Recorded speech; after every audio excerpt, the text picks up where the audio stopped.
Я кадровый, как мы говорим, кадровый чекист. Я кадровый, как мы говорим, кадровый чекист. Հետաքրքիր իրավիճակ է, չէ՞։ Ու հարց է առաջանում, թե ինչ գործ ունի կադրային չեկիստը հայ առաքելական եկեղեցու Սուրբ Խորանի վրա խաչը ձեռքի։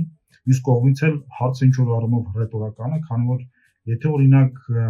Կտրիչ Ներսիսյանի եղբայր Եզրասով ժամանակին հավաքագրված է եղել սովետական KGB-ի կողմից եւ հանդիսացել այդ կառույցի գործակալը կամ աշխատակիցը, կարող է ղեկավարել հայ առաքելական եկեղեցու կարևորագույն թեմերից մեկը, ապա ինչու չի կարող շարքային չեկիստը բարձրանալ հայ առաքելական եկեղեցու խորանի վրա։ Ովքեր են չեկիստները։ Չեկիստները դրանք սովետական NKVD-ի, հետո նաև KGB-ի աշխատակիցներն են եղել, գործակալներն են եղել, ովքեր ամենաբիրտ միջոցներով ճնշել են, սպանել են տասնյակ հազարավոր քաղաքացիների հանուն սովետական բռնապետական կայսրության, հանուն բոլշևիկյան գաղափարախոսության։ Ավելին, հենց չեկիստներն են ժամանակին բռնաճնշումների ենթարկել նաև հայ առաքելական եկեղեցին, սպանել, խեղդամահ արել հայ առաքելական եկեղեցու բարեպաշտ բազմաթիվ հոգևորականների եւ քահանաների, եւ ահա այսօր հայ առաքելական եկեղեցին բռնաճնշումների ենթարկած հայ առաքելական եկեղեցու քահանային հոգևորականին սպանած չեկիզմի գաղափարախոսության այսօրվա հետևորդները մասամբ ղեկավարում են հայ առաքելական եկեղեցին եւ նաեւ իրավունք է ստացել բարձրանալ հայ առաքելական եկեղեցու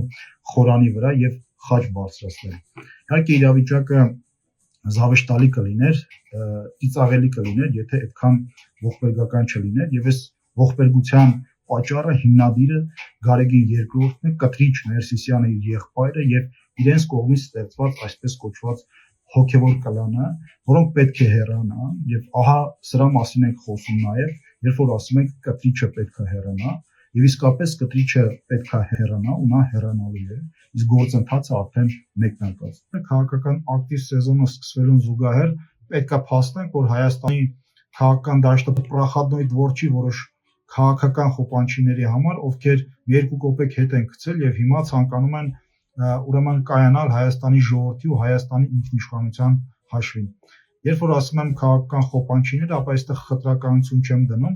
խոսքը այն բոլոր քաղաքական գաստրոլերների մասին է, ովքեր գալիս ու գնում են Մոսկվաներից, Լոնդոններից, Փարիզներից եւ հիմա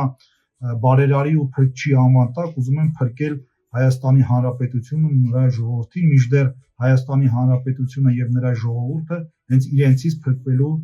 անհրաժեշտություն ունեն։ Սրանք մարդիկ են, որոնց